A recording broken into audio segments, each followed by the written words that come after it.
Hello beautiful, and welcome back to another video by the one and the only Tesa Tiara.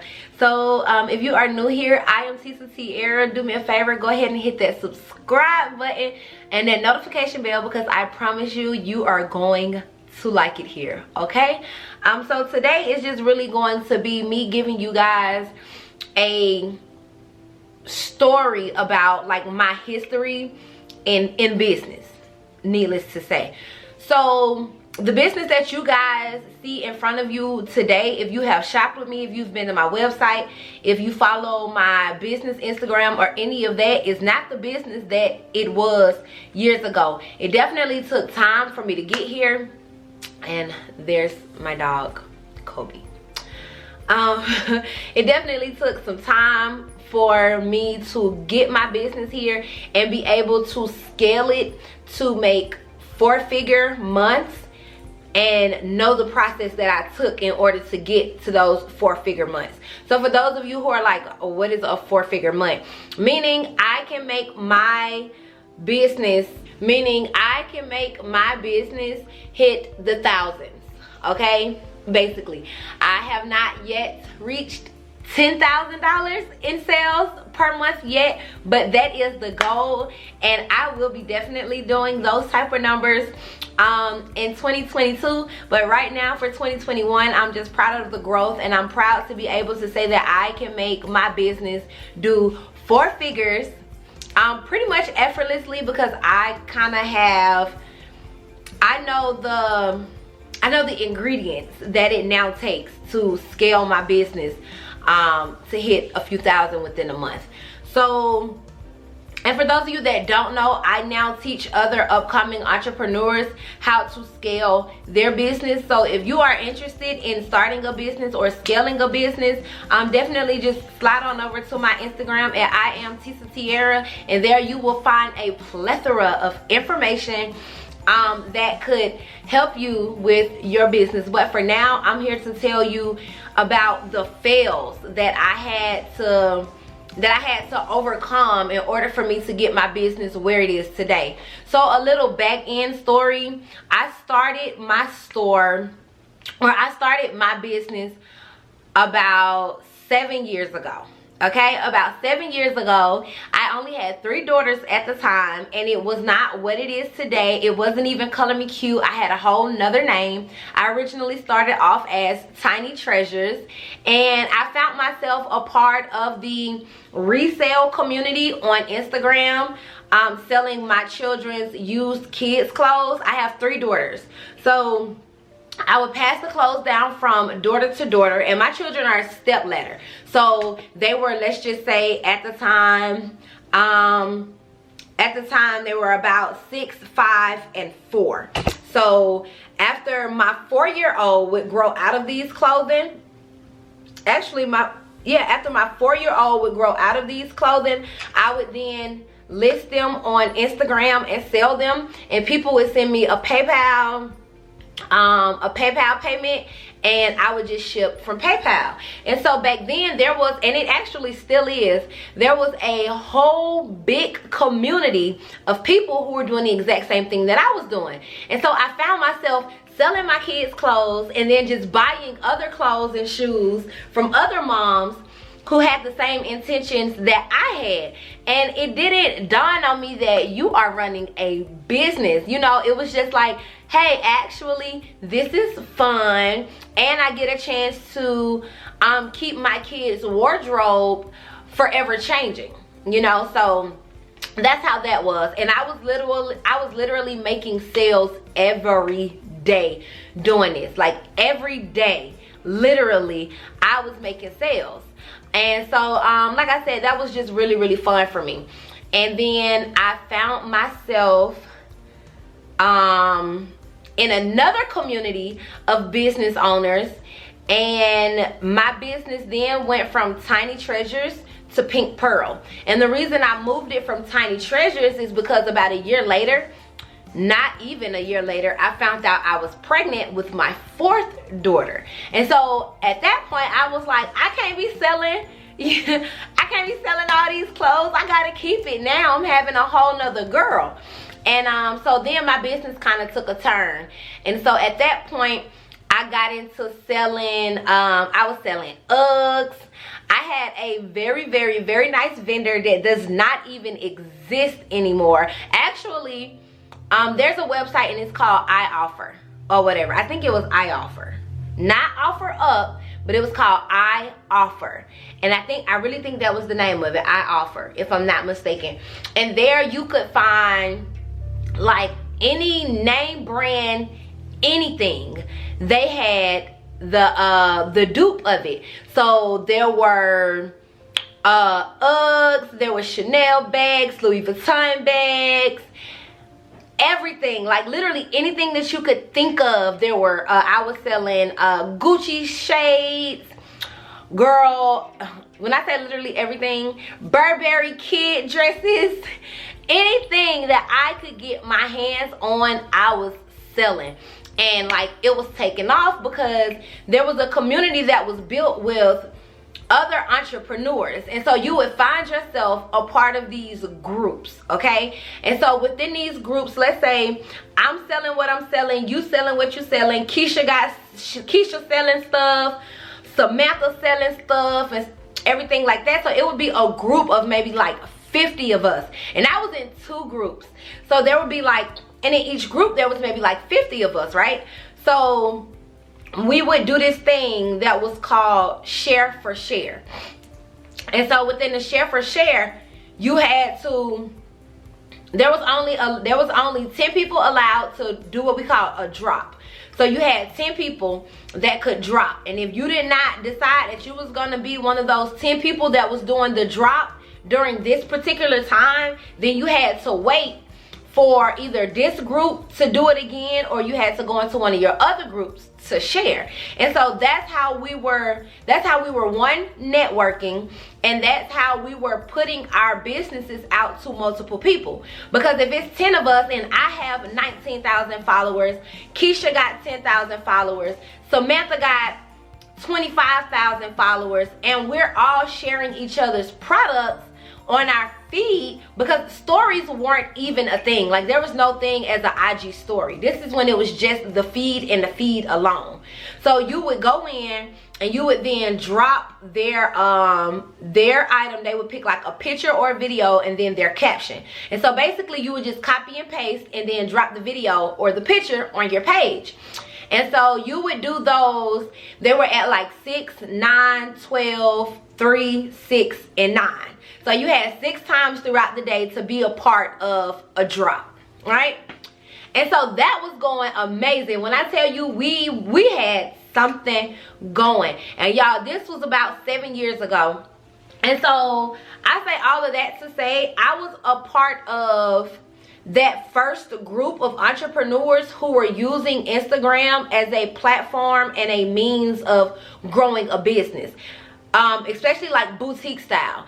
So for a while there was something called a Instagram boutique. So I had one of the first Instagram boutiques, and I kicked myself in the ass to this day a little bit, because I'm like, if I would have held on to that at the time, my business would be so huge. Think that was 7 years ago, you know what I mean? But things didn't necessarily quite go that way, because Instagram got very fed up with our community. And so they were starting to say that we were spamming, basically, because we would do 10 drops and you had, let's say you have 15 minutes to do 10 drops. But Instagram was like, this is spam at the time. Like, no, this is spam. What are you doing? No. And so Instagram started shutting down people's Instagram account. And I had built my account to 10,000 followers. And building an account back then was nowhere near as easy as it is building one now. Not to say that it's easy to build one now, because it's not. But imagine it being harder. There were no hashtags back then. Instagram's functionality was completely different than how it is ran today.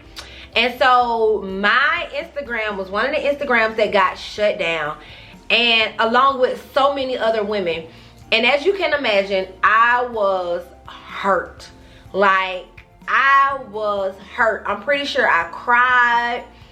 I was upset because I'm like, this is my means of making money and it is gone. Like, it was gone. And by this time, I had my daughter. I wasn't working a 9 to 5 anymore. I was solely relying on my business. And at the time, I didn't know about email marketing and all of these things. And the website that I had, looking back at it, was a bullcrap website. I was with Store Envy at the time. At one point, I was even with Vistaprint. Just basically trying to figure out how this whole business thing, you know, worked and what was going to work for me. Shopify was not a thing. I'm not even going to say it's not a thing because I don't know what year Shopify came out. But to my knowledge, Shopify was not a thing. And so, yeah, when my Instagram disappeared, I was distraught. Like, I was so freaking distraught, y'all. Like, words can't explain how I felt. Imagine, okay, so look at it like this. Imagine you have a job, and one day you go to work and the doors are chained shut. All the signs that's on the building that lets you know this is your job are gone. There's no signs. The doors are chained shut. The parking lot is empty. That's how I felt. Like, what the fuck? What do I do now? Where do I go from here? What do I do? Okay? And after feeling sorry for myself and after having a pity party and all of this, eventually I got the ball back rolling. Okay? But this time when I got the ball back rolling, I still didn't really have a real legit idea of what I was doing. I was making mistakes. I was making a lot of mistakes at the time that didn't seem like big mistakes to me then, but I'm actually glad that I went through it because it helped me to become the entrepreneur and the successful businesswoman that I am today. So yeah, I decided, okay, no more tears. Let's get it together. Let's figure this out and let's keep going. So from there, I came up with a whole new name. I went from Tiny Treasures to Pink Pearl to Color Me Cute, which is what you guys see today. But when I went back to Color Me Cute, I wasn't selling adult clothes anymore. I was like, I want to sell kid clothes now. I was like, I want to sell kids clothes. Kids clothing is this huge market. Now, one thing about me, I've always done research. I love to read. I read for enjoyment. I don't just read for information. I read for enjoyment. But the things that I enjoy reading about are business material and self-help and stuff like that. So it kind of just all goes together. So me being a big reader and a big researcher, I was like, kids clothes move better than anything. Parents are always buying stuff, and I'm a parent and I know what parents want, and I know how they want to dress their kids and blah blah blah blah blah blah. So I came up with Color Me Cute, right? And then eventually, like, all of my people were like, you ain't selling this no more, and you ain't selling that no more, and why you stop doing this? So I was like, okay, well, since this is what the people want, I'm gonna add this in too. Girl, that's a whole nother fail. That was another big mistake, because there's something called a niche market and a target audience, and at the time I didn't know about either one of those. I was one of those people who was like, I'm just gonna sell whatever. I'm gonna sell stuff for whoever, however, whatever. I just wasn't gonna sell men stuff because I was like, I don't know how to sell men items. I'm not a man. I don't know, you know, like their spending power and their shopping power, their buying power might be different. That was just something I didn't want to deal with that.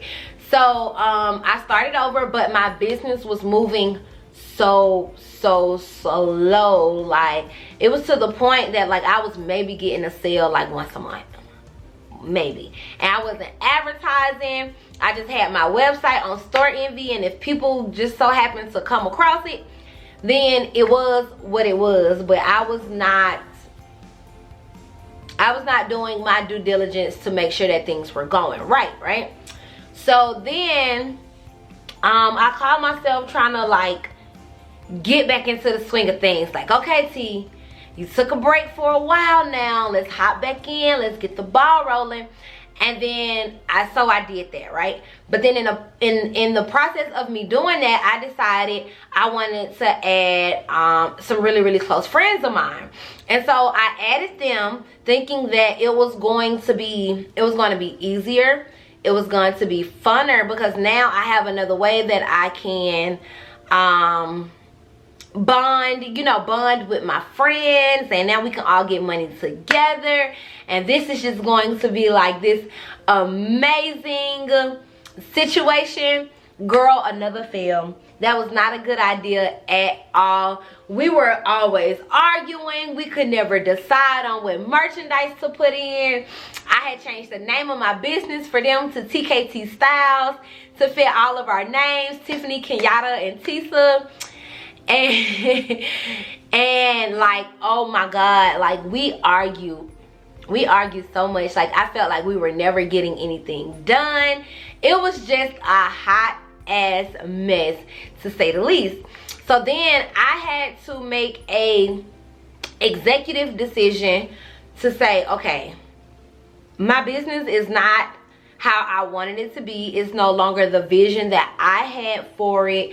Girl, I was trying to sell workout clothes. I was trying to sell kids clothes. I was trying to sell women clothes. I was trying to sell eyelashes. I was trying to sell bags. I was trying to sell accessories, hair pieces, like, girl. And in my head, I was like, it's a one-stop shop. Like, that's how we was thinking. It's gonna be a one-stop shop. I was working for a daycare. We was selling the kids' clothes at the daycare, girl. It was it was so ratchet. It was so ratchet. But it was a learning experience nonetheless. I did move on to just working by myself. Right now, I am the sole owner of my business. I hold no ties with anyone else, and it was for the best. And I want to say that it probably helped our friendship because we all kind of came to the conclusion that before we allow a business to just basically like destroy our friendship, it's not worth it, you know. So and from there, I just like really got on my ish with how I wanted my business to run, where I wanted things to go, who was I targeting, what was my prices gonna look like, what was my brand itself going to look like. Like I had to go through years of fails and years of F-ups and years of not knowing what I was doing in order to be the entrepreneur and the businesswoman that you guys see in front of you today. So long story short, I say all of this to say this. If you are on your journey to entrepreneurship and or you're thinking about starting a business, remember that it's not going to be an overnight success. Although your success may happen quicker than other people's success, it's still not going to be overnight. It's going to be a lot of fails. It's going to be a lot of hard work. It's going to be a lot of trials and tribulations, and it's going to be a lot of hills and valleys. But everything that you're going to go through is going to help you for the better. Don't look at your business fails as you are a failure. Look at your business fails as, okay, I tried that didn't work. What can I learn from it? What is my next step? What's the next thing that I can do to make it right? What's the next thing that I can do to make it look right? What do I need to research on so that I can make sure that this does not happen again? I want you guys to take every failure and basically learn from it. Every fail needs to be a learning experience. Definitely keep your head high. Do Do not go run into your best friend, your mama, your boyfriend, your cousin, or any of them for advice if they do not have a business and if their business has not surpassed yours. Because what's going to happen is it's going to be the blind leading the blind. I promise you that. They don't know. Don't ask your people what this logo look like. Don't ask your people about these brand colors. Don't ask them about any of that. One, go do your own research or pay somebody to tell you what they know. Having a business coach was one of the biggest things that I could have done right within my business. I feel like having a business coach definitely helped my business grow like crazy. So definitely invest in you a business coach. And remember, if you don't do the research yourself and if you don't read yourself, you're gonna pay people to teach you. But there is no in between. Okay, or it's gonna take you a lot longer to get to where you need to go because you're gonna fail so much. You know what I mean? So if you can afford to invest in a coach or something like that, a mentor, whatever, definitely do so that your business does not have to take as many losses and fails as my business did. So this is just your little daily reminder, if you will, to keep pushing. And if your business is in a hard part right now, it's okay. I promise you it is okay. You just have to keep pushing and you are going to be happy that you kept pushing at the end of the day. I promise you, you will, because being my own boss, there's nothing like it. There's nothing like it. It gets hard. There are times I want to cry because things aren't going right in my business. So there are going to be a lot of times you are going to shed tears, but you're going to shed tears of happiness and you're going to shed tears of frustration. Take every small little milestone as a reason to celebrate, because when the times are hard, they're probably going to, like, it's going to seem unbearable. So definitely celebrate your wins, even the smallest wins. If you made a sale today, celebrate it. If you made 2 sales today, celebrate it. If you zoned in on who your target audience was and now you have a little bit more clarity in your business, celebrate it. Celebrate everything, and don't expect for everybody around you to support you, because they're not. Okay, my biggest supporters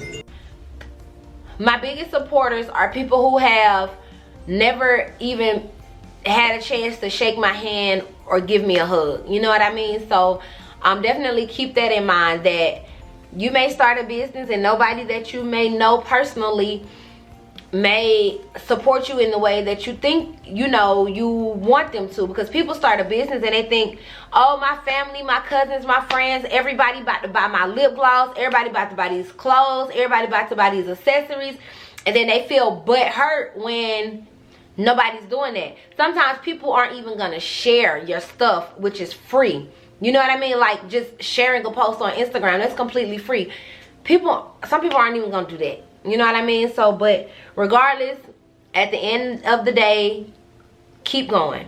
Hold your head high, learn from your mistakes, and remember, you got this. If I can do it, a little black girl from Atlanta with 4 kids and 2 baby daddies and only a high school diploma with I don't have a single college credit. I've been to college, girl, so many times it's sad, but I did not finish a single semester. Okay? If I can do it, you can do it. All right?